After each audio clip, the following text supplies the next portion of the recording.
Olá, tudo bem? Eu sou Patrícia Frois e vou começar agora uma conferência sobre o papel da pesquisa e desenvolvimento na construção de protocolos seguros de RAIFO.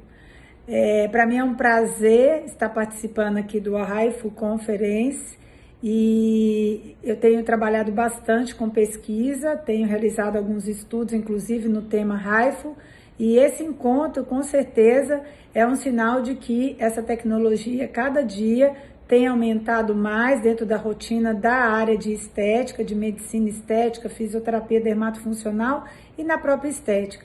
E com isso, a necessidade de reunir referentes, pessoas que sabem a respeito do tema, é muito importante. E falar de pesquisa, para mim, é sempre um prazer. Então, mais uma vez, agradeço o convite e a participação. Bom, qual é o papel da pesquisa científica, Independente da gente estar falando aqui do RAIFO, mas no desenvolvimento de protocolos seguros, não só nessa tecnologia, mas em qualquer tecnologia, é que o estudo científico, a pesquisa, ela é capaz de me fazer entender os mecanismos de funcionamento de muitos possibilidades de tratamento e de tecnologias novas que muitas vezes ainda não estão claras em relação à evidência científica e dos mecanismos de ação. Também ela é importante para dar segurança e credibilidade à técnica, e saber como associar e de que maneira associar os tratamentos e também no desenvolvimento de protocolos seguros e efetivos. Com certeza a pesquisa científica é fundamental. O nosso instituto, o IRG, ele está sempre incentivando a ciência dentro da estética e com isso nós buscamos sempre esclarecer esses mecanismos, entender melhor como esses equipamentos, essas tecnologias funcionam e também dar a vocês protocolos seguros, orientações para as empresas, para que a máquina tenha o seu melhor uso, o seu melhor efeito e também a comprovação dos resultados. Tudo isso faz parte da nossa busca enquanto instituto de pesquisa, que é o nosso International Research Group. Bom, só conceituando, o ultrassom microfocado é um tipo de ultrassom onde a energia é concentrada em um ponto focal, daí o nome microfocado. Ele lembra muito isso aí que está mostrando no vídeo, o eletrocautério que faz aquele ponto, de ação térmica. Então, o microfocado ele faz isso lá dentro, sem atingir a parte externa, sem atingir a pele. E aí, ele não destrói tecidos próximos, mas ele faz uma ação térmica nesses pontos, produzindo tecido cicatricial, fibroso e necrose. Com isso, nós vamos ter aí o efeito tão esperado, que é o efeito lift. Bom, essa absorção dessa energia, ela acaba ocorrendo nos tecidos, mas nesse ponto focal, que é também chamado ponto de lesão térmica, essa energia pode chegar a 65 graus e vai ser suficiente para desnaturar o colágeno. As ondas fora desse foco, elas não vão ser suficientes para lesionar. Por isso que a ação é sempre focalizada. E essa coagulação, ela vai chegar numa estrutura que é essa que a gente viu aí no vídeo, que é o SMAS, o Sistema Músculo Aponeurótico Superficial.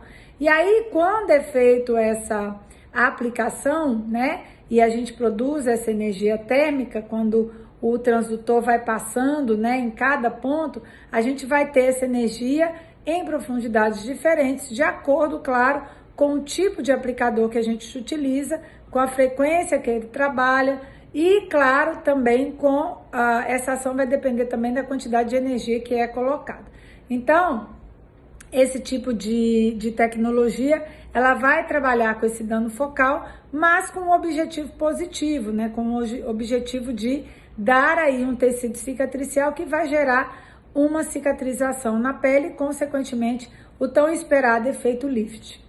Bom, mas só para a gente lembrar, a gente tem ultrassons que são focalizados, como esse que a gente está falando, o microfocado, mas a gente tem também os não focalizados, que são ultrassons de ação maior, que pegam uma área maior, como os ultrassons comuns que nós utilizamos na área estética. Mas os focalizados, gente, eles podem ser de uso corporal e facial. O que vai mudar muito nisso é a quantidade de energia entregue e a profundidade que eles vão chegar. Então, esse material até que é do meu colega Esteban, que também está participando aqui. Ele mostra essas diferenças de energia, né? Um ultrassom, quando eu falo que ele é um ultrassom microfocado, né? Que ele vai trabalhar em áreas pequenas, em superfície, porque eu estou falando da face, e na face a gente com certeza não pode estar trabalhando com grandes profundidades. Então vocês vão ver que o ponto focal ele vai ser em milímetros, a gente vai falar de milímetros. E aí a faixa, né, tá de 1,5 a 4,5 milímetros. Aí a frequência vai ser alta, porque a gente quer algo mais superficial, porque é rosto. E aqui a gente não tem grandes camadas de gordura, não tem um tecido muito grosso, então a gente tem que trabalhar com frequências altas. E a energia, claro, vai ser bem mais baixa, porque o tecido é mais delicado. Já o ultrassom HIFU, né, que é uma sigla, né, de ultrassom focalizado de alta intensidade, ele vai trabalhar com energias bem altas, porque ele é alta intensidade. A frequência dele vai ser uma frequência superficial, mas não tão superficial como o microfocalizado. E a profundidade que ele vai chegar pode estar ao redor de até 2 centímetros. Então aí a gente consegue estar trabalhando o próprio tecido adiposo também. Eu coloquei aqui um exemplo, né, da importância de se saber isso, porque que o HIFU é um ultrassom que também se controla bem a localização, onde ele está e a energia, porque essas tecnologias, elas trabalham com energias muito altas, né? Aqui um exemplo, que é o UltraShape, a gente tem aí ele tem um sensor que não deixa ele sair daquela área, né? Porque aquela área eu já sei quanto de profundidade eu tenho, quanto de energia eu posso colocar, então ele trava ali o equipamento para emitir só lá naquela área, justamente para dar mais segurança, já que a gente está falando aí, gente, de uma energia grande, de uma instituição grande, parecida ao efeito da litotripsia. Então, esse tipo de equipamento, o HIFU, né, ele acaba sendo de altíssima intensidade, aqui a gente está falando de 17,5 watts por centímetro quadrado, imagina, o nosso ultrassom normal, ele vai até 2 watts por centímetro quadrado, aqui a gente está falando de 17 num ponto, né? A gente ainda move, aqui não. Ele vai disparar naquele ponto 17,5 watts por centímetro quadrado. Então é uma energia muito grande, mas o HIFU ele é utilizado para tecidos mais espessos, corporal, também buscando o trabalho não só de destruição do tecido adiposo, mas também, muito importante, o trabalho de flacidez. E qual é o papel, né, dessa pesquisa, né, no desenvolvimento, na construção dos protocolos seguros do HIFU? Eu chamo atenção aqui para esse slide que mostra um artigo, né, de equipamento de ultrassom focalizado de 1942. Em 1942 já se escreviam artigos científicos sobre esse tipo de tecnologia. Mas por que isso era feito? Porque essa tecnologia é algo com um sistema novo. Imagina que nos anos 40 isso nem era falado, a tecnologia, claro, evoluiu muito, mas já se pensava na pesquisa como uma necessidade para bons resultados. Então, aí a gente já vê a presença desses estudos. A pesquisa científica, ela vai me orientar nos protocolos seguros de várias formas. Aqui a gente está vendo a possibilidade dos efeitos colaterais, né? Uma pesquisa já testou e já analisou quais são os efeitos que podem acontecer e isso me tranquiliza enquanto profissional. Então tá lá o eritema, o edema, né? A equimose. E aí você já sabe que o eritema vai durar no máximo 24 horas, se ele acontecer. O edema pode chegar a 3 dias, mas se ele acontecer. E os outros tipos de relatos são coisas que acontecem em menor frequência. Equimose, uma paralisia transitória, principalmente no nervo mandibular, pigmentação, dor, pigmentação pós-inflamatória. Tudo isso é citado como efeitos transitórios, né? Então, caso aconteça, você já sabe que é temporário. Olha aí como é importante ter os estudos, né? Além disso, quais são esses possíveis efeitos e como eu posso obter os melhores resultados? Como é que eu posso fazer para que o meu equipamento seja eficiente e supere as minhas expectativas? Então, eu tenho que avaliar primeiro o que é a expectativa do paciente, quais as características que ele apresenta, e isso foi citado nesse artigo bem interessante de 2019, onde ele fala que você tem que decidir a profundidade e personalizar isso. A gente sabe que a anatomia facial é diferente de pessoa para pessoa. E aí, às vezes, você segue um protocolo, decide lá o número de linhas, usa tudo igualzinho e, às vezes, em algumas pessoas, os resultados não são ideais, não são os que espera, ou, às vezes, acontecem as intercorrências. Então, a documentação é muito importante, mas também a individualização dos protocolos. E aqui ele orienta e fala dessa individualização, até mesmo sugerindo o exame, né, a ultrassonografia ou a ecografia guiada, onde você vai fazendo o tratamento e vai vendo através da ultrassonografia a profundidade que você está chegando. Ou também, outra possibilidade sugerida é fazer o mapeamento, né, de toda essa parte vascular do paciente, que isso é possível, né, através do Doppler, e aí você já sabe a questão de onde estão os vasos e que profundidades eles estão. Isso também ajudaria bastante. Então, são possibilidades de melhorar e de evitar as possíveis intercorrências. Bom, a outra coisa, né, aqui falando do microfocado, e sempre é uma dúvida que muita gente pergunta e os artigos respondem isso, que situação que eu tenho contraindicação absoluta com o microfocado, né? Então, infecções, acne, a pele não está íntegra, alguns tipos de implante metálico, claro, marca-passo, esse tipo de equipamento não pode, mas também esse artigo mostra que a gente não tem que pôr na cabeça que a gente vai fazer um único tratamento e vai conseguir resultado em todo mundo.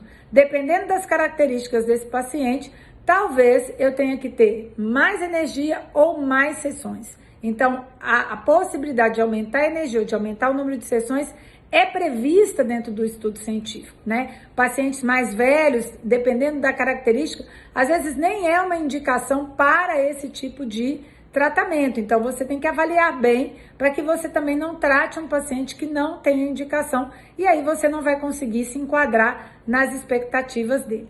E aí, gente, olha, as pesquisas que existem do microfocado, que são muitas, elas são muito interessantes. Aqui, as pessoas normalmente pensam só no resultado, mas esse estudo científico, ele foi muito interessante porque ele chamou a atenção para a fisiologia da pele. Será que o microfocado pode diminuir a minha hidratação? Será que ele pode fazer uma perda transepidêmica, eu perder a água na pele?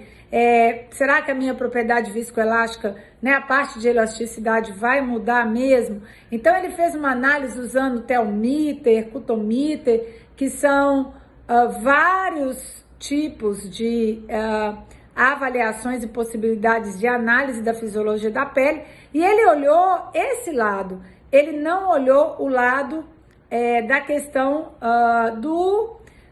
só do efeito, ele olhou também como a pele se comporta. E aí ele conclui, e ficou bem interessante, que em relação à parte do microfocado, né, ele não altera a barreira da pele, ele não faz uma alteração dessa fisiologia, mas ele tem aí uma melhora viscoelástica muito importante. Então, é importante eu saber isso. Será que minha pele vai ficar mais desidratada? Será que eu estou mudando a estrutura da minha pele fisiologicamente com o microfocado? E, na verdade, não. Isso não vai estar acontecendo segundo o estudo científico. E esse outro estudo é muito interessante, porque quando a gente pensa em microfocado, a gente acaba lembrando do laser, né? E o laser tem aquela história de saber o biotipo, né? Ou seja, o tipo de pele, né? Qual fototipo você tem, né? De Fitzpatrick, na classificação da escala de Fitzpatrick. E no caso da fototerapia, isso é muito importante, mas aqui não, porque o microfocado não tem relação com a absorção de luz. Ele não utiliza esse sistema. Mas o que esse estudo olhou? Ele olhou que, dependendo do fototipo, a gente tem melhor resultado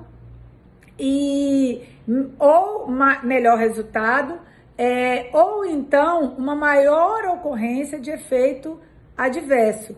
Né? Assim, isso pode acontecer se o fototipo for de 3 a 6, né? Então, eu vou ter uma maior ocorrência de efeito adverso se eu tenho o fototipo de 3 a 6. Então, a gente já se prepara, né? Quando a gente tem um fototipo desse né, tipo, um paciente com esse fototipo, a gente já toma mais cuidado, menor eritema, se vai ter edema, o que vai acontecer se o fototipo estiver nessa faixa. Então, essa análise, né, do Fitzpatrick, apesar de que, como eu falei, não é dependente, mas é interessante a gente saber que tem estudo que considerou isso sim, para ver se tem faixa etária que responde melhor. E a elasticidade também, né, a gente viu que melhorou bastante nesse estudo feito na Coreia de 2017, é um estudo coreano, e eles mostraram que melhorou significativamente com o Cutomid em 12 semanas, que é uma pergunta, né? Em quanto tempo o paciente vai ver o resultado? E aqui eles apresentam, né, que com 12 semanas já é possível, sim, visualizar esse resultado. Olha que bacana, são 3 meses, né? Então é um tempo bem interessante. Bom, esse estudo foi feito com máquinas nacionais, né? Máquina do Brasil, e foi feito pelo nosso grupo de pesquisa, e eu acho interessante ressaltar, porque muitas vezes as pessoas falam, ah, não, as máquinas brasileiras não são efetivas, não é interessante. Na verdade, a gente tem estudos sim com máquinas nacionais, esse estudo é um caso, um exemplo, e a gente teve a aplicação do microfocado antes de uma cirurgia facial e a análise do tecido. Isso aqui tudo é retirado, material retirado da face da paciente. E aí a gente viu qualidade de colágeno, colágeno tipo 1, a gente viu a presença da fibrose, a ação realmente necrótica do tecido com as zonas térmicas. Então a gente teve marcadores imunistoquímicos, a gente viu que o microfocado, mesmo ele sendo uma máquina nacional, não é exatamente aquela máquina dos estudos internacionais que você está acostumado a ver, ainda assim ele é efetivo sim, e ele conseguiu mostrar resultado. Então, é muito importante ter estudos, e estudos nacionais, estudos com máquinas nossas, para a gente ter essa segurança, né?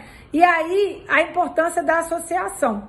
Em 2015, eu tive num Congresso Mundial de Dermatologia em Vancouver, no Canadá, e houve lá uma discussão para associações de tecnologias e preenchimentos e injetáveis. E aí, esse consenso acabou sendo publicado em 2016, né, após esse congresso, baseado no que foi discutido lá. E aí, lá no consenso, eles falaram primeiro, por exemplo, que você pode aplicar preenchimentos e usar o microfocado, desde que o microfocado seja antes. E caso você faça depois, só existe uma necessidade de esperar um tempo. Aqui eles falaram que após 6 meses, né, quando foi analisado a aplicação, não houve qualquer alteração de perda, ao contrário, o colágeno que foi colocado, ou seja, o preenchimento, até aumentou a densidade. Então, é uma associação positiva. Nesse outro estudo também se fala isso. É melhor usar microfocado e preenchimento do que as duas tecnologias separadas. Se eu puder associar, o resultado é ainda melhor. E aí não teve migração, processo inflamatório, o uso dessa associação não houve qualquer complicação. Aí, ao contrário, a gente teve um maior aumento da densidade do colágeno. Então, é claro que sempre a recomendação é de usar primeiro o microfocado, isso é o ideal. E aí, até porque a pele vai estar ali, né, toda perfurada, principalmente se for no mesmo dia, e aí você passar o microfocado vai ser algo que vai incomodar e não está dentro das nossas contraindicações. O tratamento do microfocado aqui foi feito com associação com ácido polilático. E eles falaram também que sempre que tiver outras tecnologias, né, laser, luz intensa pulsada, colocar o microfocado primeiro, sempre utilizá-lo primeiro. Olha que legal, né? Você tem um respaldo da pesquisa que te dá a dica de como fazer, de como associar. Porque hoje, muitas vezes, as pacientes vêm pra gente, mas eu quero fazer o preenchimento, eu quero fazer um botox. E você fica um pouco perdido, será que eu posso associar? Quando que eu posso? Então, se você já puder orientar, você já vai organizar para que ela faça, por exemplo, aqui o caso do Botox. O Botox pode ser feito em associação, mas ele tem que ser feito depois. Então, ela faz o microfocado primeiro e depois ela faz o Botox. E aí, essa associação está sempre sendo citada nesses estudos, né, como positiva. Então, isso é importante a gente saber que é positivo. E, além disso, a gente tem aqui o uso, né, do ultrassom corporal, né, da aplicação corporal em celulite, combinado com hidroxiapatita de cálcio. E falando também que a aplicação associada melhorou muito em relação à flacidez da pele e o aparecimento, né, a imagem, né, o estado dessa celulite na pele. Então, mesmo que for o Raifu corporal, em combinação com outros tipos de preenchimento, são associações positivas. Um outro consenso que foi feito em 2016, né, na República Tcheca, ele também falou que sempre quando for usado toxina, né, a associação do microfocado ser primeiro. E, claro, se você vai usar isso, se for no mesmo dia, coloca o microfocado e depois faz o botox. Se for em dias separados, espera pelo menos 2 semanas, que é o tempo aí para normalizar e tranquilizar aí a aplicação do botox. Depois, não há qualquer efeito do microfocado absorver a toxina botulínica. Então, esperando essas 2 semanas, tá tudo ótimo. Olha só quanta informação interessante a pesquisa científica pode trazer para a gente, né? A pesquisa científica nos protocolos de Raifu, ela é fundamental por causa dessas dúvidas, o que associar, quais os efeitos adversos, quanto tempo leva para conseguir ver um resultado, quais as possibilidades, né, de reações adversas que eu posso ter, o que pode acontecer e que eu não estou esperando. A pesquisa científica já te dá toda essa informação e, claro, ela vai dar, em relação a protocolos seguros, todas essas orientações, né? Como fazer, o que fazer, né? No caso, como selecionar pacientes, a questão de usar, né? Se você quer fazer um protocolo individualizado, isso com certeza é mais seguro, e as sugestões de várias possibilidades aí de atuação em relação a essa associação do ultrassom microfocado, do Raifu, ou seja, do corporal, do facial e todos os tratamentos que nós utilizamos nessa parte. Bom, essas eram as minhas contribuições. Mais uma vez, eu gostaria de agradecer a toda a equipe da organização do Raifu Conference 2021, a Body Health, em especial a Graziele e ao Renan, pela oportunidade de estar falando. Eu espero que as minhas informações sejam bastante úteis para vocês em relação a um protocolo mais seguro e a um uso dessa tecnologia que é fantástica no dia a dia, no trabalho de vocês. Um beijo para todo mundo e até mais!